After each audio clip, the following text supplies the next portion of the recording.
नमस्कार। आज हम बात कर रहे हैं बांग्लादेश की राजधानी ढाका में हुए एक दुर्गा मंदिर विध्वंस की और उस पर भारत की जो प्रतिक्रिया आई है उसके क्या मायने हैं। नमस्कार।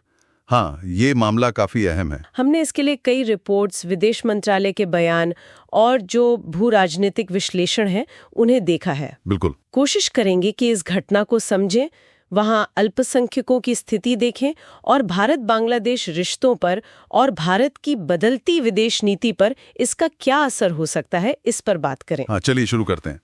ये मामला ऊपरी तौर पर जितना दिखता है उससे कहीं ज्यादा पेचीदा है।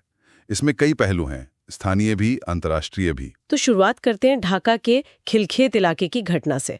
भारत ने सीधा आरोप लगाया है बांग्लादेश की अंतरिम सरकार पर। हाँ, आरोप ये है कि सरकार ने अनुमति दी मंदिर गिराने की, वो भी कथित तौर पर चरमपंथियों के दबाव में आकर। और वजह क्या बताई गई? सरकार का कहना है कि ये अवैध जमीन पर बना था, तो उन्होंने बुलडोजर चलवा दिया। खबरें तो ये भी हैं कि मूर्तियों को सही सलामत हटाने का भी वक्त नहीं दिया गया। हाँ, ये रिपोर्ट्स में आया है। ये अपने आप में काफी गंभीर बात है। और ये घटना जाहिर है तुरंत ध्यान खींचती है बांग्लादेश में हिंदू अल्पसंख्यकों की स्थिति की तरफ। बिल्कुल। एक रिपोर्ट का जिक्र है शायद दिसंबर 2024 की, कि वहां हिंदू आबादी घटकर 8% से भी नीचे चली गई है। ये तो चौंकाने वाले आंकड़े हैं। हाँ, और देखिए ये सिर्फ आंकड़े नहीं है ना, ये एक पूरे समुदाय के भविष्य से जुड़ा सवाल है। सुनने में आया है कि मोहम्मद यूनुस के सत्ता में आने के बाद से अल्पसंख्यकों को निशाना बनाने की घटनाएं बढ़ी हैं। हाँ, ऐसी खबरें खासकर हिंदुओं को लेकर, और ये भी कि सरकार इन मामलों को नजरअंदाज कर रही है। भेदभाव और आर्थिक मुश्किलों की बात भी है। जी, समुदाय की तरफ से ये शिकायतें लगातार आ रही हैं। अच्छा, अब आते हैं भारत की प्रतिक्रिया पर। इस बार भारत काफी मुखर रहा है। हाँ बिल्कुल, विदेश मंत्रालय ने न सिर्फ आधिकारिक तौर पर आपत्ति जताई, बल्कि कुछ कदम उठाने के संकेत भी दिए हैं। सही कहा। जैसे बांग्लादेश को दी जाने वाली कुछ व्यापारिक रियायतों में कटौती की बात उठी है।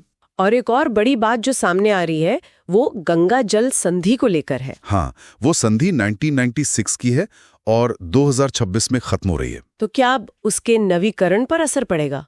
देखिए, संधि के नवीकरण के लिए दोनों पक्षों की सहमति जरूरी है। 1996 में भारत ने काफी, कह सकते हैं, उदार रुख अपनाया था। लेकिन अब इन मौजूदा हालात में शायद भारत उतना उदार न रहे। इस पर पुनर्विचार हो सकता है। तो क्या हम ये कह सकते हैं कि ये भारत की उस नई विदेश नीति का हिस्सा है जिसका जिक्र विदेश मंत्री भी करते रहे हैं? हाँ, कि पड़ोसी देशों को भारत के हितों के खिलाफ जाने की एक कीमत चुकानी होगी। शायद वैसा ही कुछ। पड़ोसी पहले की नीति शायद अब राष्ट्रीय हित पहले में बदल रही है। ऐसा लगता तो है। पाकिस्तान के साथ सिंधु जल संधि का निलंबन भी शायद इसी सोच का नतीजा था। अब उदारता की जगह आपसी व्यवहार और राष्ट्रीय हित ज्यादा मायने रखेंगे। और इसी माहौल में एक और डेवलपमेंट है। बांग्लादेश, चीन और पाकिस्तान का एक नया त्रिपक्षीय समूह। हाँ, उनकी पहली शिखर बैठक भी हो चुकी है। भारत के लिए ये क्या मतलब रखता है? एक नई चुनौती? निश्चित तौर पर। भले ही अभी इस समूह का कोई ठोस एजेंडा सामने ना आया हो, लेकिन इसका बनना ही भारत के लिए एक नई भू राजनीतिक चुनौती है। तो भारत को अपनी कूटनीति, अपने गठबंधन जैसे जापान के साथ संबंध, इन सब पर फिर से सोचना होगा। बिल्कुल। और ये सिर्फ क्षेत्रीय बात नहीं है, वैश्विक स्तर पर भी समीकरण बदल रहे हैं। जैसे जापान और अमेरिका के रिश्तों में तनाव की खबरें आ रही हैं। दुनिया भर में देश अपनी रणनीतियां बदल रहे हैं।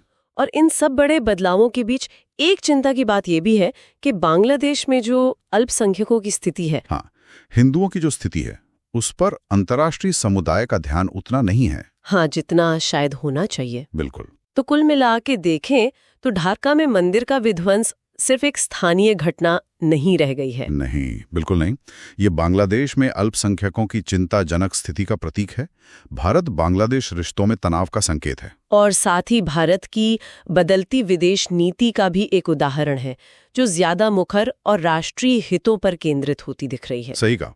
और यहीं से एक अहम सवाल उठता है जिस पर हमें आगे सोचना होगा। क्या सवाल है वो? सवाल ये कि जैसे जैसे भारत अपनी विदेश नीति को ज्यादा दृढ़ बना रहा है और क्षेत्रीय समीकरण बदल रहे हैं, तो क्या इसका पड़ोसी देशों में रहने वाले अल्पसंख्यक समुदायों पर कोई अनपेक्षित असर पड़ सकता है? मतलब सकारात्मक या नकारात्मक, कैसा असर? हाँ, उनकी सुरक्षा और अधिकारों पर क्या प्रभाव पड़ेगा? ये एक ऐसा मुद्दा है जिस पर आने वाले समय में हमें बारीकी से नजर रखनी होगी।